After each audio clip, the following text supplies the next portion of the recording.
오늘 함께 은혜 나눌 말씀 창세기 18장 20절부터 33절까지 말씀입니다. 우리 같이 봉독하겠습니다. 여호와께서 또 가라사대 소돔과 고모라에 대한 부르짖음이 크고 그 죄악이 심히 중하니 내가 이제 내려가서 그 모든 행한 것이 과연 내게 들린 부르짖음과 같은지 그렇지 않은지 내가 보고 알려 하노라. 그 사람들이 거기서 떠나 소돔으로 향하여 가고 아브라함은 여호와 앞에 그대로 섰더니 가까이 나아가 가로되 주께서 의인을 악인과 함께 멸하시려나이까. 그 성 중에 의인 50이 있을지라도 주께서 그곳을 멸하시고 그 50 의인을 위하여 용서치 아니하시리이까. 주께서 이같이 하사 의인을 악인과 함께 죽이심은 불가하오며 의인과 악인을 균등히 하심도 불가하시니라. 세상을 심판하시는 이가 공의를 행하실 것이 아니니이까. 여호와께서 가라사대 내가 만일 소돔 성 중에서 의인 50을 찾으면 그들을 위하여 온 지경을 용서하리라. 아브라함이 말씀하여 가로되 티끌과 같은 나라도 감히 주께 고하나이다. 50 의인 중에 의인이 5 부족하면 그 5인 부족함을 인하여 온 성을 멸하시리이까. 가라사대 내가 거기서 45인을 찾으면 멸하지 아니하리라. 아브라함이 또 고하여 가로되 거기서 40인을 찾으시면 어찌하시려나이까. 가라사대 40인을 인하여 멸하지 아니하리라. 아브라함이 가로되 내 주여 노하지 마옵시고 말씀하게 하옵소서. 거기서 30인을 찾으시면 어찌하시려나이까. 가라사대 내가 거기서 30인을 찾으면 멸하지 아니하리라. 아브라함이 또 가로되 내가 감히 내 주께 고하나이다. 거기서 20인을 찾으시면 어찌하시려나이까. 가라사대 내가 20인을 인하여 멸하지 아니하리라. 아브라함이 또 가로되 주는 노하지 마옵소서. 내가 이번만 더 말씀하리이다. 거기서 10인을 찾으시면 어찌하시려나이까. 가라사대 내가 10인을 인하여도 멸하지 아니하리라. 여호와께서 아브라함과 말씀을 마치시고 즉시 가시니 아브라함도 자기 곳으로 돌아갔더라. 아멘. 이 말씀 가지고 아브라함이 창대하게 된 이유라는 주제로 하는 말씀을 또 나눠보도록 하겠습니다. 여기서 아브라함이 창대하게 됐다는 것은 여기서 빠진 것이 있어야 생략한 것이 있는데 아브라함의 이름이 창대하게 된 이유 이렇게 보시면 되겠습니다. 그러면 아브라함의 이름이 창대하게 됐다는 것은 그의 삶이 굉장히 복이 있었다는 거예요.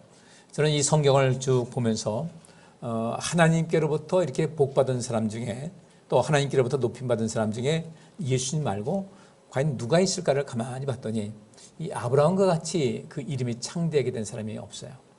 아브라함과 같이 하나님께로부터 복을 많이 받은 사람이 없습니다. 분명히 거기 이유가 있겠죠. 아무 이유도 없이 하나님께서 그냥 그에게 복 주시고 이름을 창대하게 하신 것도 아닐 텐데 그 이유가 뭘까를 쭉 살펴보다가 가장 핵심적인 내용이 오늘 본문에 있는 말씀이 아닌가 싶어서 이 말씀을 제가 선택하고 함께 다른 성경을 비교해 가면서 왜 하나님께서 아브라함을 그렇게 복되게 하셨는가에 대한 그 이유를 찾고 또 우리도 그런 삶을 살아가는 데 힘을 다하고자 이 말씀을 증거합니다. 여러분 잘 아시는 대로 이 소돔과 고모라 역사적으로 이 소돔과 고모라의 그 멸망은 지금도 이제 그 고고학적으로 그 증거가 남아 있습니다. 얼마나 그 성이 악했는지, 얼마나 그 성이 그 아주 해괴망측할 정도로 그 사람들이 망가져 있는 그런 상태였어요. 그때 이 소돔과 고모라에 대한 부르짖음이 크고 그 죄악이 중했다. 두 가지입니다. 그 죄악이 심히 중했어요. 그 죄악이 심히 중하다 보니까 주변에 사는 사람들, 그 주변에 사는 지역에게도 많은 좋지 않은 영향을 계속해서 주게 됩니다. 그러니까 그 부르짖음이 컸던 거예요. 그리고 이 당시에는 하나님에 대한 어떤 개념도 있을 그런 때인데 이들은 어떻게 해서 저렇게 그 악한 자들이 여전히 기세등등하게 또 자기들 향락을 줄여가면서 주변 사람들을 고통스럽게 하고 주변 사람들의 어떤 도덕적, 윤리적 이런 질서를 깨뜨릴 수 있는가? 부르짖음이 굉장히 컸어요. 그래서 여기 말씀하니까 내가 이제 내려가서 그 모든 행한 것이 과연 내게 들린 부르짖음과 같은지 그렇지 않은지 내가 보고 알려 하노라. 아브라함이 어느 날 아주 태양이 가장 강하게 내리칠 아주 무더운 그때 자기 앞에 세 사람이 선 것을 봤습니다. 이 세 사람이 선 것을 봤는데 그 사람을 지극히 대접을 잘했어요. 아브라함은 그런 사람이었어요. 지쳐있을 그때 지친 그들을 그냥 내버려두지 않았고 항상 그들을 돌봤고 그들에게 필요한 것을 채워주고 쉬었다 가게끔 했는데 이때 그 세 사람을 만났습니다. 그렇게 극진히 대접을 하고 한참 이제 대화를 나누는 가운데 이 중에 한 사람이 하나님께로부터 모든 그 권한을 위임받아온 그런 사람이었습니다. 그 사람이 이런저런 얘기를 합니다. 내년 이맘때쯤은 내가 아들이 있을 것이다. 아브라함이 99세 때였거든요. 그 말씀도 하고 그 가운데서 하신 말씀이 소돔과 고모라에 대한 이 말씀을 합니다. 내가 그 땅이 그 부르짖음이 크고 그 죄악의 심이 중에서 이제 내려가서 그 모든 행한 것이 과연 내게 들리면 부르짖음과 같은지 그렇지 않은지 내가 보고 알려 하노라.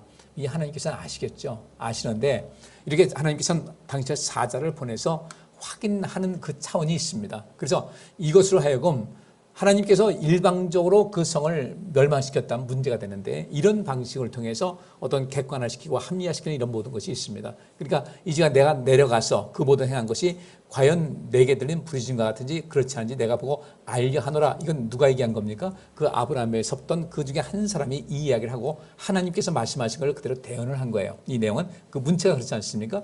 이제 내가 내려가서 그 모든 행한 것이 과연 내게 들린 부르짖음과 같은지 그렇지 않은지 내가 보고 알려 하노라. 물론 거기서 내려간다는 소돔으로 내려간다는 그런 것도 있지만은 위로부터 내려와서 하는 이런 모든 것 이것을 말하고 있는데 그 사람들이 거기서 떠나 소돔으로 향하여 가고 두 사람이 갑니다. 그 중에서 세 사람이 두 사람이 소돔을 향해 떠나가고 아브라함은 여호와 앞에 그대로 섰는데 그 남은 한 사람이 하나님의 그 권한을 위임받은 사람이기 때문에 성경은 여호와라고 이렇게 기록을 하고 있어요. 여호와 앞에 그대로 섰는데 가까이 나아가 가로되 주께서 의인을 악인과 함께 멸하리 하시나이까. 여기서 그렇지 이 예수가 얼마나 패역한지 내가 보겠다고 했는데 아브라함은 이미 느낀 것 같아요. 이 소돔과 고모라가 멸망당하겠다. 근데 그 당시 문화도 발달하고 문화가 발달하니까 향락 문화도 발달하고 사람들이 그 속에서 또 물도 많이 나오는 곳이고 오아시스 있고 하니까 굉장히 풍요로운 그런 곳인데 이들을 다 멸망시킬 것을 아브라함이 딱 직감적으로 알았어요. 그래서 또 직감적으로 안 그 아브라함이 이렇게 얘기합니다. 주께서 의인을 악인과 함께 멸하실 계획이십니까? 멸하시렵니까? 그러면서 그 성 중에 만약 의인 50이 있을지라도 주께서 그것을 멸하시고 그 50의인을 위하여 용서치 아니하실 겁니까? 주께서 이같이 하사 의인을 악인과 함께 죽이시면 불가하오며 의인과 악인을 균등히 하심도 불가합니다. 세상을 심판하시는 이가 공의를 행하실 것이 아닙니까? 굉장히 당돌한 그런 발언을 합니다. 감히 하나님 앞에서 의와 불의를 공정을 이야기를 하고 있어요. 그러니까 이 성을 멸망시킬 것을 뻔히 아니까 아브라함이 말하기를 이건 불가합니다. 이건 안 됩니다. 하나님, 세상을 심판하시는 하나님께서 그 의와 불의를 모든 것을 구분하고 심판하시는 분께서 공의를 행하셔야지 의인이 50명이 있다 한때 그 성을 같이 멸망시킨다는 것은 이건 합당치 않습니다 하면서 아주 당돌하게 하나님께 이런 발언을 합니다.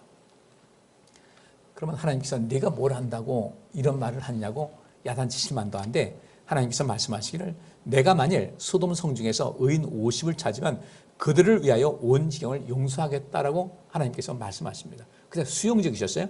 근데 아브라함이 또 이야기를 합니다. 티끌과 같은 나라도 감히 주께 구합니다.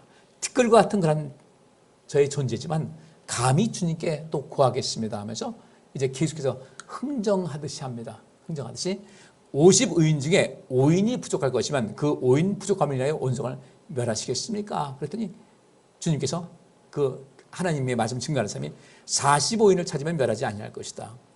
또 묻습니다. 거기서 40인을 찾으시면 어찌하시겠습니까? 40일 안에 멸하지 아니할 것이다. 아브라함이 또 얘기합니다. 하다 보니까 주님께서 아주 순응하게 하시니까 좀 마음이 긴장도 되면서 또 마음도 뿌듯하면서 내 주여 노하지 마옵시고 보통 같으면 노할 만도 한데 내 주여 노하지 마옵시고 말씀하게 하옵소서. 제가 좀 말씀하는 것을 들어주옵소서. 거기서 30인을 찾으시면 어떻게 하시겠습니까? 그랬더니 30인을 찾으면 멸하지 않겠다. 아브라함이 또 가르쳐 내가 감히 내 주께 또 구합니다. 거기서 20인을 찾으시면 어찌 하시겠습니까? 20일 이내에 멸하지 않겠다. 또 말씀드립니다. 주는 노하지 마옵소서. 이 말씀을 보면서 여러분들 아브라함의 그 태도, 말씀드린 그 태도와 그 마음 상태가 어떤 상태인가를 한번 곰곰이 생각을 해보세요. 하나님이 어떤 분인가를 잘 아는 아브라함인데 이렇게 하나님께 이렇게 말씀을 드리면서 50부터 시작해서 50에서 5, 45, 40, 30, 20까지 내려갔는데 또 마지막 20에서 끝나는 것이 아니라 주는 노하지 마옵소서 내가 이번만 더 말씀하리이다. 그때 그 아브라함의 마음이 어땠을까? 거기서 10인을 찾으시면 어떻게 하겠습니까? 했더니 내가 10인을 인하여도 멸하지 아니할 것이다. 그냥 주님께서 계속해서 양보를 하십니다. 양보를 하시고 양보를 하시는데 이때 아브라함의 마음은 어땠을까 좀 생각을 해봤어요. 아브라함의 마음은 어떤 상태였을까? 아마 여러 가지 마음이 있었을 거예요. 긴장도 되고 두렵기도 하고. 근데 주님께서 계속해서 양보하시고 물러서시고 하는데 우리 하나님 참 대단하시다 이런 생각도 들고 그랬을 것이고 또 이때 하나님께서 아브라함이 이렇게 감히 처음에 시작할 때는 굉장히 도발적이에요. 이 세상을 의와 공의를 심판하시고 옳고 그름을 아시는 하나님께서 의인 여기서 50명이 있다고 하는데 그 의인까지도 심판하는 것은 마땅치 않습니다. 이건 하나님 그 공의를 심판하시는 우리 하나님께서는 그건 옳지 않습니다 하면서 감히 하나님 앞에 옳고 그름을 따지고 있는 거예요. 의와 불의를. 그래서 그렇게 한다는 것은 하나님 공평치 않습니다. 의로운 것이 아닙니다라는 이야기를 하기 시작하는 겁니다. 그런데 하나님께서는 그에 대해서 네가 어디라고 나한테 이 공평을 얘기하고 의의를 얘기하느냐 이럴 만도 하신데 주님께서 계속해서 또 양보하시고 물러나시고 마지막 10인까지 그랬죠. 아브라함이 이번 마지막입니다 하고 10인 했으니까 아브라함은 어떤 마음이었을까? 굉장히 두렵기도 하고 또 대화가 진행되는 가운데 우리 하나님 이런 분이셨나? 더 많은 것을 깨달았을 것이고 이때 우리 하나님은 어떤 마음이었을까? 또 생각해 봤어요. 어떤 마음이 있었을까? 계속해서 밀어붙입니다. 푸시를 계속해서 하는데 50에서 45, 40, 30, 20, 10 이렇게 쭉 내려갈 때 우리 하나님 마음은 어땠었을까를 곰곰이 생각해 봤는데 이랬을 것 같아요. 역시 내 판단이 옳았다. 하나님께서요. 역시 아브라함 넌 내가 믿을 만한 사람이다 라고 주께서 말씀하셨을 것 같아요. 왜 그렇습니까?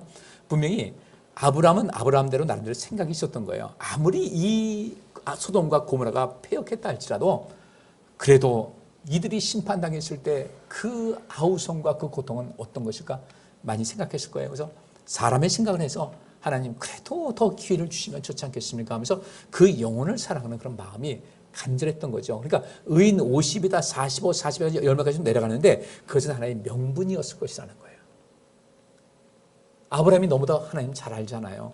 그렇게 성이 멸망한다 할지라도 하나님께서는 반드시 그 의인은 지켜줄 것이라는 것을 그는 알았을 거예요. 근데 명분 삼아서 그 성을 어쨌든 살리려고 그 사람들을 온전히 보호하고 어떤 기회를 더 주었으면 하는 그런 바람에서 이 말씀을 쭉 드리는데 하나님의 판단은 어땠습니까? 구제불능이었던 거예요. 더 이상 이들에겐 희망이 없고 이것도 멸망받을 수밖에 없는 그런 상태가 되고 앞으로 더 내버리면 더 모든 것이 이들도 망가지고 주변도 망가지니까 결국 완전히 심판하기로 결정하신 분인데도 불구하고 그래도 계속해서 양보를 하십니다. 그러면서 아브라함이 뿌듯하셨겠죠. 하나님께서 이 성을 소돔과 고모라를 멸망시키는 것은 결정한 것이지만 그래도 그들을 살리겠다고 애쓰는 그런 모든 것일 때 이때 하나님의 마음과 아브라함의 마음이 일치가 된 거예요. 하나님은 더 오르시죠. 그래서 최후의 심판을 내리시는 거지만 하나님께서도 바로 이 아브라함과 같이 50, 45, 40, 30, 20, 10 쭉 내려가는 것 같이 하나님께서 얼마나 많이 양보를 하셨어요. 결국은 우리를 살리시겠다고 당신의 외아들 이 땅에 보내시게 하신 분인데 아브라함이 바로 그런 주님의 마음을 간직하고 있었던 거예요. 그들이라도 살리시면 좋겠다. 이 마음이 하나님과 하나가 된 것이고 하나님께서 기뻐하실 만한 그런 상태가 바로 아브라함의 마음이었어요. 굉장히 뿌듯하셨을 것 같아요. 하나님께서는요. 네가 뭐라고 나한테 이렇게 의인을 찾고 그러느냐? 넌 모르면 가만히 있어라. 그만해 하고 소리질만 하시는데 주님께서 끝까지 하시면서 계속 딴 말씀 안 하십니다. 이제 그만하면 안 되겠니 하는 것도 아니고 계속해서 그냥 쉽게 말하면 멸하지 아니하리라. 멸하지 아니하리라. 멸하지 아니하리라. 멸하지 아니하리라. 멸하지 아니하리라 하면서 간단하게 그냥 20명만 있어도 멸하지 않을 것이다. 멸하지 않을 것이다. 이 말씀만 계속해서 하십니다. 다른 군더더기가 없어요. 멸하지 않겠다는 말씀은 내가 그들을 살리겠다는 얘기죠. 우리가 하나님을 섬기면서 하나님을 섬기는 목적이 다양할 수가 있습니다. 그런데 너무나 많은 사람들이 복받기 위해서 그 하나님을 섬기는 경우가 많이 있는데 그 복이 아무에게나 임하는 것은 아니거든요. 그 복은 복받을 수 있는 그런 것에 임하는 거예요. 여기 이 말씀대로 아브라함이 복 받을 만큼 모든 삶을 살아가는 겁니다. 우리가 축복의 통로가 된다는 것은 물론 문자 그대로 통하는 길이 되는 거예요. 우리가 축복의 통로가 되는 것은 우리가 하나님께로부터 복을 받아서 이것을 어디가 흘려 보내는 거예요. 이게 통로지 막혀 있는 것은 막다른 골목이에요. 진정한 우리가 축복의 통로가 되기 위해서는 이 축복의 통로로서의 기능은 받아들이고 내밀고 하는 이런 것이 필요하다는 얘기죠. 이게 성경에도 있습니다. 아브라함의 이야기를 몇 군데 좀 살펴보겠어요. 창세기 12장에 보면 이런 말씀이 있어요. 여호와께서 아브라함에게 말씀하셨다. 너는 내 고향과 친척과 집을 떠나 내가 지시할 땅으로 가거라. 내가 너를 큰 민족의 조상이 되게 하고 너를 축복하여 내 이름을 크게 떨치게 하겠다. 너는 다른 사람에게 복을 끼치는 자가 될 것이다. 너를 축복하는 자를 내가 축복하고 너를 저주하는 자를 내가 저주할 것이니 땅의 모든 민족이 너를 통해 복을 받을 것이다 라고 말씀하고 있습니다. 하나님께서 아브라함이라는 사람을 봤어요. 근데 이에게 그죠? 왜 이전에 하나님께서 왜 아브라함을 부르셨는지 사실 나오질 않습니다. 나오지 않아요? 노아 같은 경우는 하나님께서 그를 택하신 이유는 노아는 당대의 의인이라고 되어 있는데 아브라함에 대해서는 별로 나오지 않고 단지 그 아버지가 우상을 만드는 사람이라는 이런 이야기만 나오고 이제 바로 10장 넘어가게 되는데 하나님께서 아브라함을 부르십니다. 그리고 아브라함에게 여러 가지 말씀하시는데 아브라함은 하나님 말씀에 늘 순종하는 사람이었어요. 거기에 대해서 하나님께 가타부타 따지지 않습니다. 왜 그랬을까? 그는 하나님을 너무 잘 아는 분이었어요. 하나님은 전능하신 분이시다. 그분은 판단함에 있어 오류가 없다는 거예요. 합리적이고 논리적이고 오류가 없는 분이다. 그분의 모든 말씀을 따라 살면 나는 복이 있다는 그 믿음을 가지고 있었어요. 그 가라고 하니까 간 겁니다. 근데 하나님께서 이 아브라함에게 그렇게 말씀하시면서 약속하십니다. 가라. 그러면서 내가 너를 큰 민족의 조상이 되게 하겠다. 제가 아브라함만큼 이 세상에서 복받은 사람이 없다고 생각하는 것은요. 큰 민족의 조상이 된다는 거예요. 내 후손이 바닷가에 모래알 만큼 많아진다는, 누가 그런 복을 보장받았습니까? 그렇지 않았어요. 아브라함이 그런 창대한 복을 받았어요. 그러면서 너를 축복하여 너의 이름을 크게 떨치게 하겠다. 이게 창대케 한다는 겁니다. 너는 다른 사람에게 복을 끼치는 자가 될 것이다. 또 뒤에 보니까 땅의 모든 민족이 너를 통해 복을 받을 것이다. 아브라함이 왜 창대한 사람이 되는가 봤더니 이 통로가 제대로 된 사람이었어요. 복을 받고요. 그 복 받지 않습니까? 너를 축복하여 내 이름을 크게 떨치게 하겠다. 이 복을 먼저 주겠다는 겁니다. 그리고 뒤에 그래서 그것 가지고 너는 다른 사람에게 복을 끼치는 자가 될 것이다. 이게 축복의 통로가 되는데 우리가 보통 말하면 축복의 통로는 항상 주님과 나 사이에 어떤 통로만 열려있길 바라지 이것을 어떻게 처리할 것이라는 것을 전혀 생각하지 못하는 거예요. 홍수가 왜 납니까, 여러분? 이 배수로가 한계가 넘게 되면 홍수가 터지는 거예요. 그죠? 그러니까 우리가 이 통로를 잘 만들어셔야 돼요. 그래야 하나님께도 복 받습니다. 부자가 천국 가는 것이 어렵다라고 말씀하셨어요. 왜 그럴까? 그 부자들은 대체적으로 많이 모으는 것에 관심이 있지 여러 가지고 흘려보내는 것을 굉장히 인색하기 때문에 그래서 천국 가기가 어렵다는 겁니다. 진정한 축복의 통로는 받은 것을 가지고 내 능력 안에서 흘려보낼 수 있어야 돼요. 그래야 물이 흐를 때 그 물도 썩지 않게 되고요. 그죠? 그 물이 흐를 때, 그렇게 흐를 때 홍수의 피해도 적게 되는 것이고, 지난번에 그 지하 그 주차장 그런 문제도 나오지 않게 되는 거예요. 보통 그렇지 않습니까? 지하물이 있습니다. 물론 거기도 지하에 몇 층 팠다. 그러면 거기서 물이 고이지 않습니까? 그 펌프를 뽑아낼 것이 있는데 그 펌프가 다 어디다 설치하겠어요? 지하에다 설치한다고요. 그 지하에다 설치하는데 그 지하에 설치한 그 펌프가 물에 잠기면 그 펌프는 무용지물인 거예요. 아마 지금 앞으로 건축하는 거 굉장히 신경 쓸 겁니다. 그리고 그 펌프의 용량을 더욱더 크게 하든지 그 펌프를 위로 끌어들여 가지고 그 수중 펌프를 만들든지 이렇게 할 텐데 그런 것이 안 돼 있다 보니까 문제가 되는 거예요. 여러분들 우리 인생은요 안전하게 사셔야 돼요. 우리 인생 살면서요 우리는 안전해야 되고 우리가 보통 인사하지 않습니까? 안녕하세요 그러잖아요. 그러면 여러분들 제가 묻습니다. 안녕하세요 많이 묻습니다. 여러분 안녕하십니까? 내 삶의 안녕이 보장되냐 이거예요. 이 안녕이 내게 있어야 돼요. 내 심리적 안정감, 신체적인 안정감, 영적인 안정감이 항상 우리에게 보장이 돼 있어야 돼요. 안전하고 안녕하고 안전이라는 건 기본이고 안녕은 그 위에 누리고 사는 삶을 말하는 것인데 이것이 우리에게 있어야 되겠다. 그러면 아브라함에게 하나님께서 너는 다른 사람에게 복을 끼치는 사람이 될 것이다.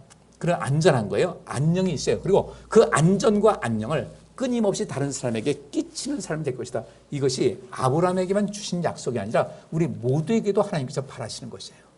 그래서 우리가 축복의 통로가 되려면 일단 우리가 안전한 삶을 살 수 있도록 어떻게 되겠습니까? 들어오는 것이 있으면 나가는 것 충분히 만들어 주셔야 돼요. 이게 원리입니다. 물은 높은 곳에서 낮은 곳으로 흐르게 되죠. 그죠? 이 바람 부는 것도 이 기압의 차가 균형을 맞추는 가운데서 공기의 흐름을 가지고 우리가 보통 바람이라고 하거든요. 그럼 이 바람이 왜 부는가? 이 기압의 균형을 잡기 위해서 그렇게 하는 것이에요. 우리가 성령 받았다 얘기하는데 성령 받은 사람들은 여기 있는 대로 너는 다른 사람에게 복을 끼치는 사람이 돼야 된다라고 말씀하지 않으셨어요. 이 성경의 원리가 그렇습니다. 우리가 보통 보면 내가 너를 축복하여 내 이름을 크게 떨치게 할 테니까 너는 다른 사람에게 복을 끼치는 사람이 되어야 한다라고 해야 우리가 알고 있는 일반적인 상식인데 그것이 아니라 너를 축복하여 내 이름을 크게 떨치게 하겠다. 그 다음에 너는 다른 사람에게 복을 끼치는 자가 될 것이라는 거예요. 주의 성령이 우리에게 임하면 예수님께서 하신 말씀입니다. 성령이 너희에게 임하면 너희가 능력을 받고 예루살렘과 온 유대와 사마리아 땅끝까지로 내 증인이 될 것이다 라고 그랬어요. 돼야 한다가 아닙니다. 영어로 말하면 you must가 아니에요. 너는 반드시 뭐뭐 해야 된다는 것이 아니야. 너는 반드시 내 증인이 돼야 된다는 것이 아니라 you will be, 너는 이렇게 될 것이다 라는 자연적인 것을 이야기를 하고 있어요.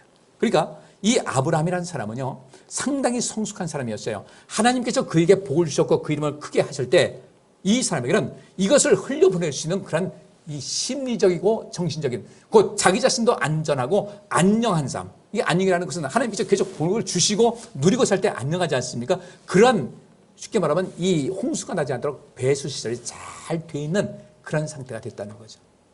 이 강남에도 이번에 그 물난리가 났을 때 그 차수벽을 막은 그 건물이 있어요. 지하로 들어갈 때 차수벽을 딱 막아가지고 그래서 물이 사이사이 흘러들어간다 할지라도 충분히 펌프로 빼낼 수 있는 그런 것이다 보니까 거긴 지하실 문이 안 찼어요. 제가 한번 강남 쪽에 어디 갔는데 보니까 건물 곳곳에 있는데요. 뭐 거기 가스공사도 있고 한데 그 가스공사 지하 보니까 물이 들어가가지고요. 난리도 아니에요. 그때 보니까요. 이게 안전을 지키는 겁니다. 안전을 지켜서 모든 것을 생활 속에 모든 것을 온전하면 누릴 수 있어야 되는데 우리 진정으로 하나님의 복을 알고 정말 성숙하고 안전하고 안녕을 누릴 줄 아는 사람은 항상 이 유입되는 것하고 배출되는 것하고 이 균형을 잘 맞춰서 흘려보낼 수 있는 이런 사람이다. 아브라함은 그런 자격이 됐고 그런 조건이 된 사람이기 때문에 이렇게 하나님께로부터 창대한 복을 살았는데 그 중심에 뭐가 있을까 봤더니 아브라함은 내가 하나님께로부터 복 받습니다. 이것을 왜 흘려보내야 될 것인가? 나 하나만 복 받고 사는 것이 이것은 합당치가 않다는 것을 알았던 거예요. 다른 사람도 살려야 된다. 내가 복을 받았으면 이것 가지고 다른 사람 살려야 된다는 그런 원리가 있어서 그냥 항상 이 바깥으로 뭔가 흘려보내는 그 문이 열려 있었어요. 심리적인 문제입니다. 어떤 사람은요 잔뜩 가지고 있어도 흘려보낼 줄 몰라요. 그래서 나한테 썩어서 버립니다. 어떤 사람은 늘상 그런 것을 잔잔하게 흘려보내서 그렇게 살다 보니까 다른 사람에게 이 하나님께서도 하시고 사람들이 알다 보니까 그 사람 삶에는요 다윗이 말한 대로 여호와는 나의 목자시니 내가 부족함이 없다는 그 삶, 항상 그런 모든 것을 담아서 썩지 않고 뭔가 흘려보낼 수 있는 그런 모든 삶의 자세를 갖고 있다 보니까 하나님께서는 그 사람에게는 어떤 것도 부족함이 없도록 항상 필요한 것을 채워주시는 거예요. 다윗이 그 체험을 했어요. 아브라함도 역시 마찬가지였습니다. 근데 그 모든 채워주는 그런 것이 다른 것이 아니라 그냥 가난한 사람들 불쌍해서 도와주는 것이 아니라 그들도 행복하게 살 권리가 있다는 거죠. 주의 성령이 내게 임하셨으니 이는 가난한 자에게 복음을 전하게 하시려고 우리에게 성령 주셨다고 한다면 아브라함은 바로 그런 사람이었습니다. 끊임없이 어떤 자기 자신의 삶에 도움이 필요한 사람들에게 끊임없이 그걸 흘려주는 사람이 돼서 너는 다른 사람에게 복을 끼치는 자가 될 것이다. 다른 사람에게 복을 끼치는 사람이 되어야 한다는 것이 아니라 복을 끼치는 자가 넌 자연스럽게 될 것이다. 충분히 안전과 안녕이 보장된 사람이다. 또 뒤에 보니까 땅의 모든 민족이 너를 통해서 복을 받을 것이다 그랬잖아요. 그 땅이 모든 민족이 이 복을 받게 될 것이고 다른 사람에게 복을 끼치는 사람이 될 것이다. 오늘 본문 말씀하고 연관시켜 보게 되면요, 분명히 이 소돔과 고모라 사람들은 자기들의 죄 때문에 심판받고 멸망받을 수밖에 없는 상태였지만 아브라함은 그래도 그들을 불쌍히 여기는 마음이 있었던 거예요. 그 다음은 하나님께서 알아서 하실 일이고 하나님은 그렇게 그 문 영혼들을 불쌍히 여기는 그런 마음을 가졌던 것을 하나님께서 굉장히 기뻐하셨던 거예요. 창세기 14장 보면 이런 말씀이 있어요. 아브라함은 자기 조카가 붙잡혀갔다는 말을 듣고 자기 집에서 태어난 잘 훈련된 종 318명을 거느리고 단까지 쫓아가서 병력을 나누고 야음을 틈타 그 내왕을 공격하였다. 그리고 다마스커스 북쪽 호박까지 그들을 추격하여 약탈당한 재물을 다시 빼앗아오고 조카 롯과 그의 모든 소유와 붙잡혀간 사람들을 모두 되찾아왔다. 아브라함이 그돌라오멜과 그와 동맹한 왕들을 쳐부수고 돌아올 때 소돔 왕이 왕의 골짜기라고 하는 사회 골짜기에 나와 그를 영접하였다. 그리고 살렘 왕이자 가장 높으신 하나님의 제사장이었던 멜기세덱은 빵과 포도주를 가지고 나와서 아브라함을 축복하며 우주를 창조하신 가장 높으신 하나님이 아브라함을 축복하시기 원하며 그대에게 승리를 주신 가장 높으신 하나님이 찬양받으시기 원하노라고 하였다. 그리고 아브라함은 자기가 되찾아온 모든 전리품의 10분의 1을 멜기세덱에게 주었다. 소돔 왕이 아브라함에게 사람은 나에게 보내고 물품은 당신이 가지시오 하자 아브라함이 소돔 왕에게 대답하였다. 우주를 창조하신 가장 높으신 하나님 여호와 앞에서 내가 맹세하지만 당신이 내가 아브라함을 부자가 되게 했다라는 말을 하지 못하게 하기 위해서라도 내가 당신의 것은 신발끈이나 실오라기 하나도 갖지 않겠소. 하지만 내 부하들이 먹은 것은 제외하겠소. 그리고 나와 함께 간 아넬과 에스골과 마므레의 몫은 그들이 갖도록 해주시오. 이 메소포타미아 그저 북방의 아주 풍요로운 그 지역에 유프라테스 강이 있고 티그리스 강이 있는 그 북쪽에 풍요롭게 살고 있는 그곳에 그 강대한 나라죠. 네 나라 왕이 연합을 해가지고 남방을 침략을 했어요. 그래도 이 소돔까지 쭉 내려온 겁니다. 그래서 많은 약탈을 하고 이 소돔에 있는 그런 부녀자들 또 재물 다 빼앗아 올라갔습니다. 아브라함이 그 소식을 들었어요. 자기 조카도 붙잡혀갔다는 사실을 들었습니다. 물론 자기 조카만을 위해서 한 것이 아니었죠. 이유 없이 사람들 고통스럽게 하고 그 무력을 가지고 횡포를 부리는 사람들을 아브라함은 그냥 볼 수가 없었어요. 왜? 아브라함은 복을 끼치는 사람이었기 때문에 복을 끼치는 사람이 아니라 저주를 하는 사람이고 고통 주는 사람들은 이 아브라함이 용납을 할 수가 없었어요. 그래서 그 자기 집에서 많은 종들이 있었는데 거기서 훈련된 종 318명을 데리고 단까지 쫓아갑니다.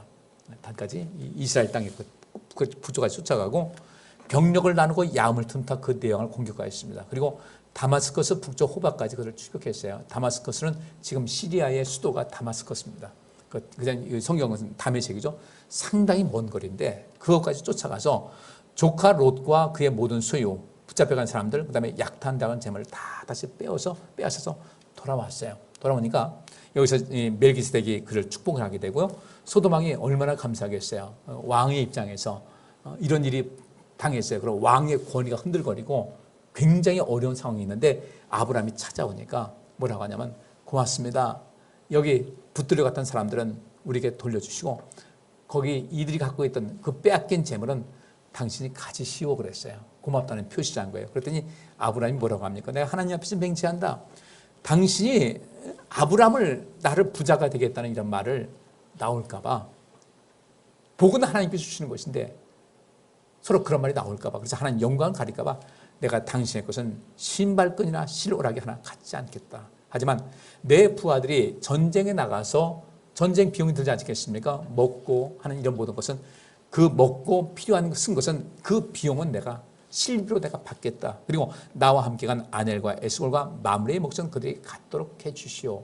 이런 굉장히 앞서서 공을 세웠던 사람이었어요. 이들의 수고는 그냥 말지 않겠다는 거죠.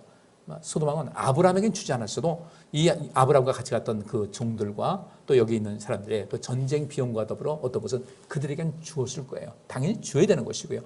그래서 아브라함은요 그렇게 재물에 큰 탐이 없었어요. 왜 그런가 봤더니 그가 이 속마음이 주의 은혜로 꽉 차 있다 보니까요. 이 비천한 그런 마음을 갖지 않았어요. 상당히 아주 성숙하고도 아주 고도로 뛰어난 어떤 성품을 가지고 있는 사람이기 때문에 재물의 마음을 뺏기질 않았어요. 중요한 것은 그 가족을 뺏기고 말이죠. 자기도 조카 롯이 넘어가지 않았습니까? 가족들을 잃고 슬픔이 잠기는 이 사람들, 그 악을 행한 자들 용서할 수가 없었던 거예요. 그들을 되찾아오고자 가서 그들을 가족들의 품에 돌려주고 뺏겼던 것을 다시 돌아오게 해서 왕의 권위도 세워주고 그 사람들 눈에서 눈물을 씻어준 것이었어요. 왜 그랬을까? 목숨을 담보로 하는 것이거든요. 아브라함은요. 갔을 때는 자기 목숨을 내놓고 가는 것이에요. 아무리 잘 훈련됐다 할지라도 이 318명이 무슨 힘이 있겠습니까? 위는 군대였고요. 그것도 네 나라 왕이 연합군인데 이기는 것이 참 쉽지 않았을 텐데 그럼 갑니다. 무엇 때문에? 생명 구하고자 하는 거예요. 그래서 하나님께서 아브라함을 왜 보고 주셨을까? 우리가 거기에 관심 가지고 여러분께서도 생명에 관심을 많이 가지세요. 그래야 중요합니다. 육신의 생명뿐 아니라 어떤 사람을 어떻게 하면 이렇게 하면 저 사람이 뭔가 새로워질 수 있겠다. 하물며 아브라함은 소돔과 고모라성 그 악한 사람들, 그들 위해서라도 그렇게 했는데 아마 그랬을 겁니다. 어른들이 잘못했지 그 속에서 어린아이들은 문제가 있겠나 많은 생각했을 거예요. 그래서 한 번 더 기회를 주셨으면 하는 그런 간절한 마음이었겠죠. 악을 행하는 사람들 보면 화가 났겠지만 그 속에는 아무것도 모르는 어린아이들과 그래서 어떻게 할 것인가. 아브라함이 그렇게 하나님께서 가지신 그 생명에 대해서 소중히 하는 그런 마음을 아브라함은 가지셨고, 그렇기 때문에 하나님께서는 이 아브라함을 통해서 하나님께서 이 세상을 구원하시고자 하는 그런 모든 뜻을 이루어가는데 좋은 동역자를 만난 거죠. 우리도 하나님의 좋은 동역자가 되셔야 돼요. 주님께서 나를 통해서 하나님의 뜻을 이룰 수 있도록 주님의 그 마음을 이해할 수가 있어야 되고 그 주님의 마음을 품을 수가 있어야 되고, 그렇게 하다 보면요 하나님께서는 내가 필요한 거지 않습니까? 우리가 팝송으로 알고 있는 그 You Need Me라는 그런 그 노래에서 앤 머레이가 부른 그 노래에서 그 나와요. You Need Me. 당신 나에게 필요합니다. 이렇게 얘기를 해요. 또 주님께서 I Need You라고 해요. 하나님께 저는 하나님 당신이 필요하십니다. 하나님의 도우심이 필요합니다. 또 뭐라고 하냐면 You Need Me. 하나님 또한 나를 필요라는 것을 알고 있습니다. 그 마음을 알아야 돼요. 하나님께서 나를 필요로 하신다. 아브라함은 그런 사람이었어요. 생명에 관심이 있었던 겁니다. 자, 이것을 신약시대로 넘어가서 두 군데만 찾아보고 말씀 마치겠습니다. 디모데전서 2장 1절부터 6절까지 말씀에 사도 바울이 디모데에게 이렇게 편지를 합니다.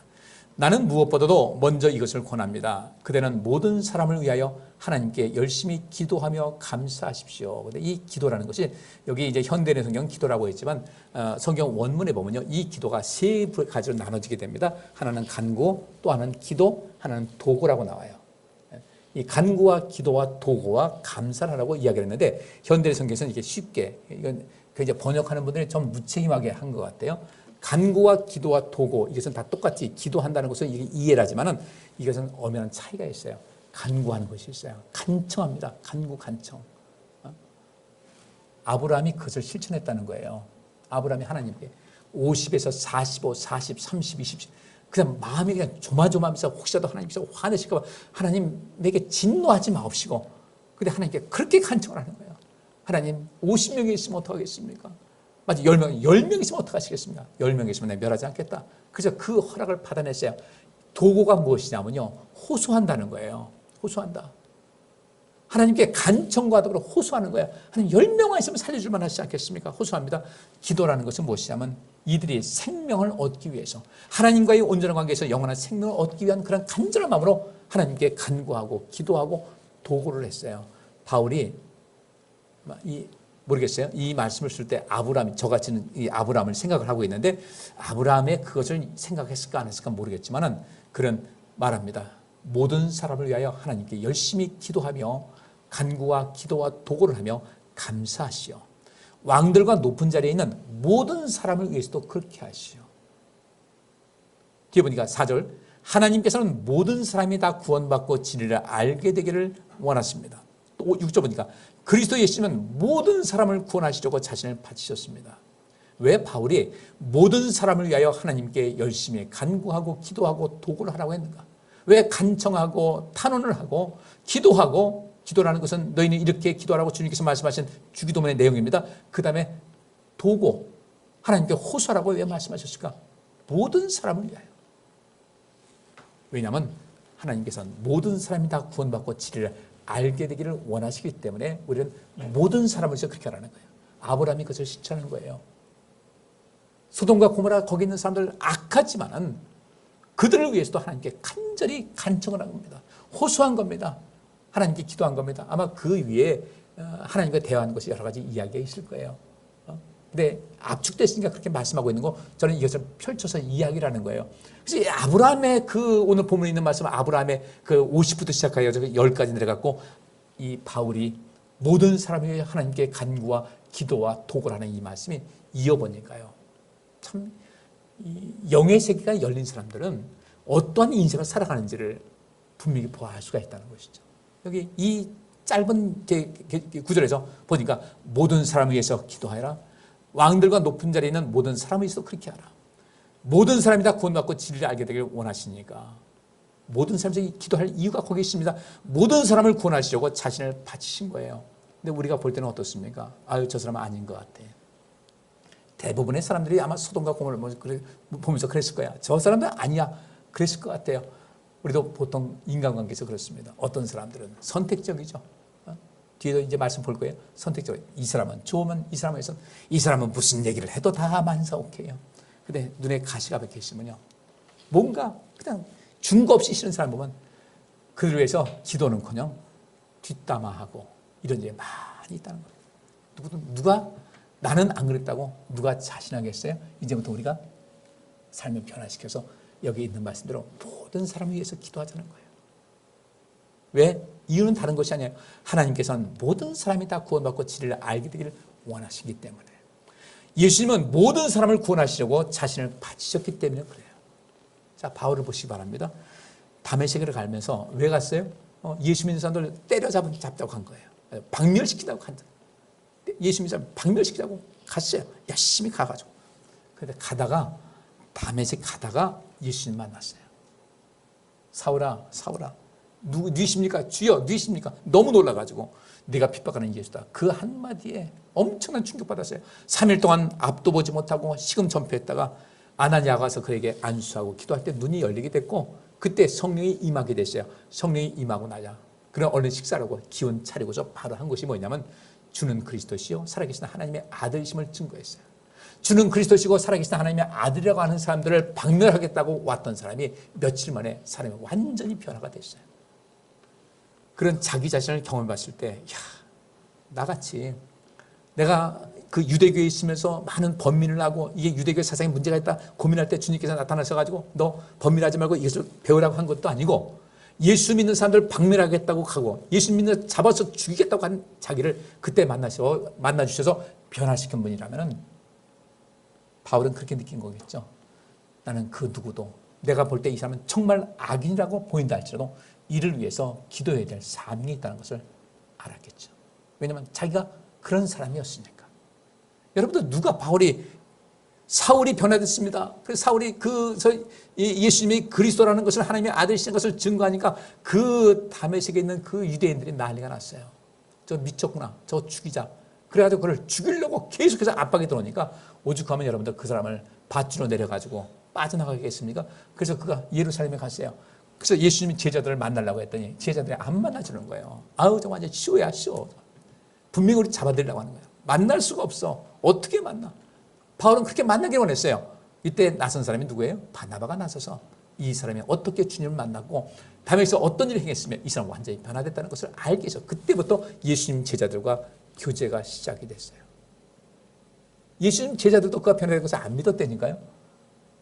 바울은 자기 체험을 통해서 볼 때 나같이 그러니까 이 로마서에서 그렇죠. 그는 이렇게 얘기합니다.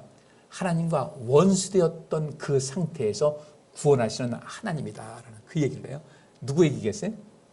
자기 얘기를 하는 거예요. 자기 얘기. 자기 경험 보니까 이 사람은 도저히 모든 사람이 사울이 변했던 거 안 믿었거든요. 저 거짓으로 지금 하는 것이다.